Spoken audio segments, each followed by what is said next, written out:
नमस्कार। हिंदी साहित्य की दुनिया में आपका फिर से स्वागत है। आज हम करेंगे सूरदास के पद। सूरदास ने पदों की रचना बड़े ही सहज ढंग से की है, जिसमें उन्होंने कृष्ण के बाल रूप का बड़ा मनोहर वर्णन किया है और बहुत सी रचनाएं उसने कृष्ण के सारे रूपों का उसने वर्णन किया है। यह जो पद है, इसमें उन्होंने वर्णित किया है कि गोपियाँ किस प्रकार श्री कृष्ण के प्रेम की विरह रूपी अग्नि में जल रही हैं। अर्थात जब श्री कृष्ण उन्हें छोड़कर चले आते हैं तो गोपियाँ एक आस लगाए हुए थी कि कृष्ण एक दिन अवश्य आएंगे, लेकिन वो स्वयं ने आकर अपने मित्र उद्धव को गोपियों के पास भेज देते हैं और योग साधना का संदेश साथ में भेज देते हैं कि वो श्री कृष्ण की निर्गुण उपासना करें, उनके सगुण रूप को वो भूल जाएं। तो इस प्रकार का संदेश सुनकर गोपियाँ उद्धव से कहती हैं, उद्धव एक संदेश वाहक का काम करते हैं, अर्थात वो श्री कृष्ण के मित्र भी हैं और गोपियों के पास श्री कृष्ण का संदेश लेकर जाते हैं।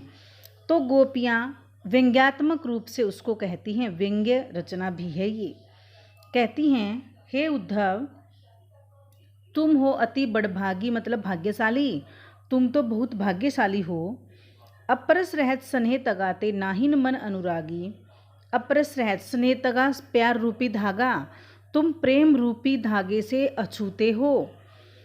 तुम प्रेम रूपी धागे में बंधे नहीं हो और न ही तुम्हारा मन किसी के प्रेम में आसक्त हुआ है, लगा है। तुम श्री कृष्ण के निकट रहकर भी उनके प्रेम रूपी बंधन से उसी तरह मुक्त हो जैसे पुरइनिपात कमल का पत्ता जल के भीतर रहते हुए भी तारस देह न दागी, उस पर पानी का कोई भी दाग नहीं लगता है, उस पर कोई पानी की बूंद नहीं ठहरती है। ज्यों जल माह तेल की गागरी, जिस प्रकार तेल लगी मटकी को जल में डाल देते हैं तो उस पर एक भी बूंद जल की नहीं ठहरती, तुम्हारा हाल तो उस तेल लगी मटकी और कमल के पत्ते के समान है, जो श्री कृष्ण के नज़दीक होते हुए भी उसके प्यार से बिल्कुल दूर हो, उसके स्नेह में नहीं बंधे हो। प्रीति नदी में पाँव न बोरयो, दृष्टि ने रूप परागी। तुमने प्रेम रूपी नदी में पैर ही नहीं डुबोया, अर्थात तुमने किसी से प्रेम ही नहीं किया। दृष्टि ने रूप परागी, दृष्टि किसी के रूप को देखकर भी उसमें उलझी नहीं है, अर्थात तुम किसी के रूप सौंदर्य पर आसक्त या मुग्ध नहीं हुए हो। फिर गोपियाँ अपने बारे में कहती हैं, उद्धव के बारे में कहकर वो कहती हैं, सूरदास के माध्यम से गोपियाँ कहती हैं, अबला हम भोरी गुर चाटी जो पागी। अबला हम भोरी, गोपियाँ कहती हैं, हे उद्धव, हम भोली भाली अबलाएं हैं, हमारी हालत तो गुड़ से चिपकी हुई चींटियों के समान है, जो गुड़ से अलग होने पर अपने प्राण त्याग देती हैं। हमारा हाल भी उन चींटियों के समान ही है। यदि हम श्री कृष्ण से दूर हो जाएंगी तो हम अपनी जान दे देंगे, हम अपने प्राण त्याग देंगी। तो गोपियों ने उद्धव पर व्यंग्यात्मक बातें भी कही हैं, भाग्यशाली शब्द कहकर, और प्रीति नदी में पाँव न बोरइयो, इन शब्दों से उसने व्यंग्यात्मक रचनाएं भी की हैं, अर्थात उद्धव को व्यंग्य कसे हैं, कटाक्ष जिसको बोलते हैं। दूसरा पद्यांश है, मन की मन ही मांझ रही। अब गोपियाँ कहती हैं उद्धव को, हे उद्धव, मन की मन ही, हमारे मन की बातें हमारे मन में ही रह गई। कहिए जाई कौन पे उधो, ना ही परत कही। परत कही दूसरों को कही जाती, कहिए जाई हे उद्धव कहो, अब हम अपनी प्रेम भरी बातें और किसके सामने कहें। इस प्रकार की बातें हर किसी के सामने नहीं कही जा सकती। अवधि आधार आस आवन की, अवधि होता है समय, बीच का अंतराल। आशा आवन की, आने की, श्री कृष्ण की आने की जो आशा हमारे मन में बनी हुई थी, तन मन बिथा सही, हम उसी की आशा में तन और मन से जल रही थी और ये आस थी हमारे मन में कि कभी न कभी श्री कृष्ण आएंगे और हम उसको पा लेंगी।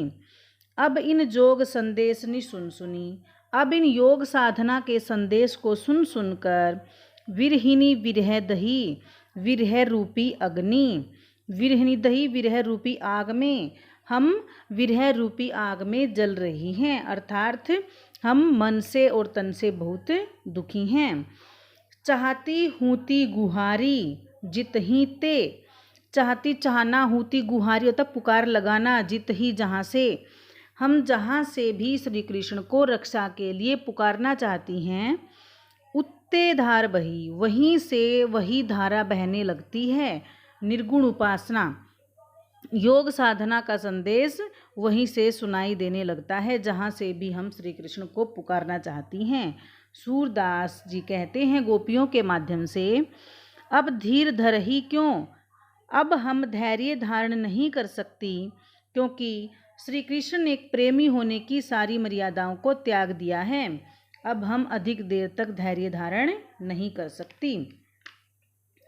तीसरा पद्यांश है, हमारे हरि हारिल की लकड़ी। गोपियाँ कहती हैं श्री कृष्ण को, हमारे हरि हमारे भगवान हैं जो हारिल नामक पक्षी की लकड़ी के समान हैं। हारिल एक ऐसा पक्षी होता है जो उस लकड़ी को हमेशा पकड़े रहता है, उस लकड़ी को छोड़ने पर उसका कोई अस्तित्व नहीं होता, उसे वह सदा अपने पंजों में दबाए रहता है।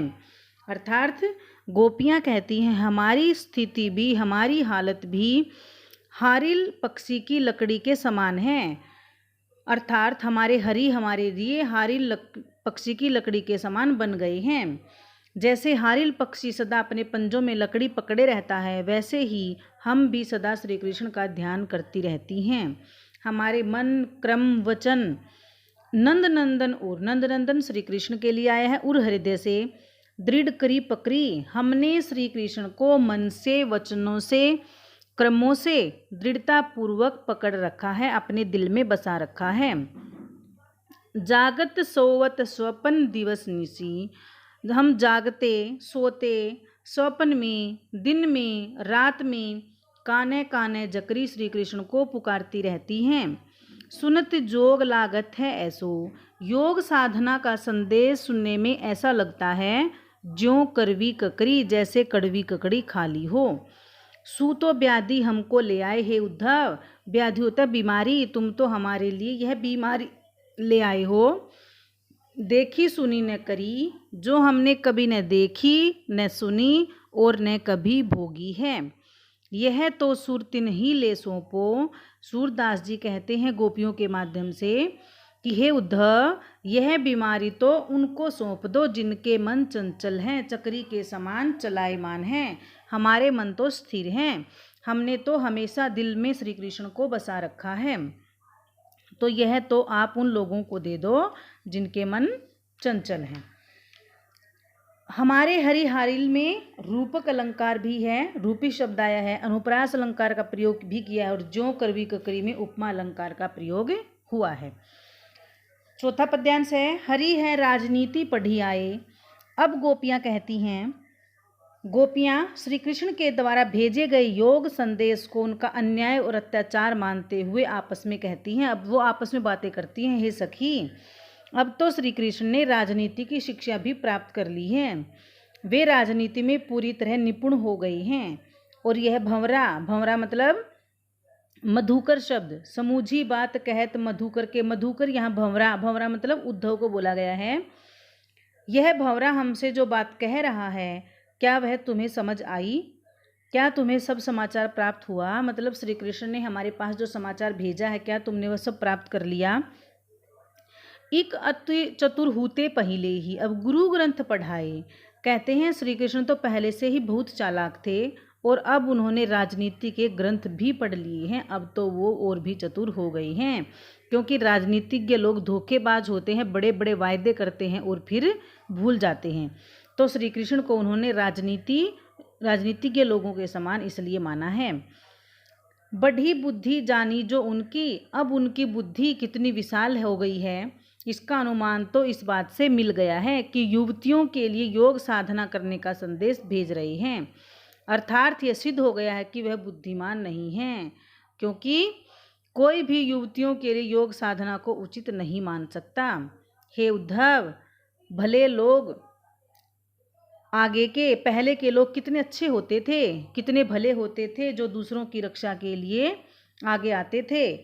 अब अपने मन फेर पाई हैं। अब श्री कृष्ण से जाकर कह दो, हमें अपना मन दोबारा चाहिए, जो उन्होंने चलते हुए हमसे चुरा लिया था, जो उनके पास रखा है।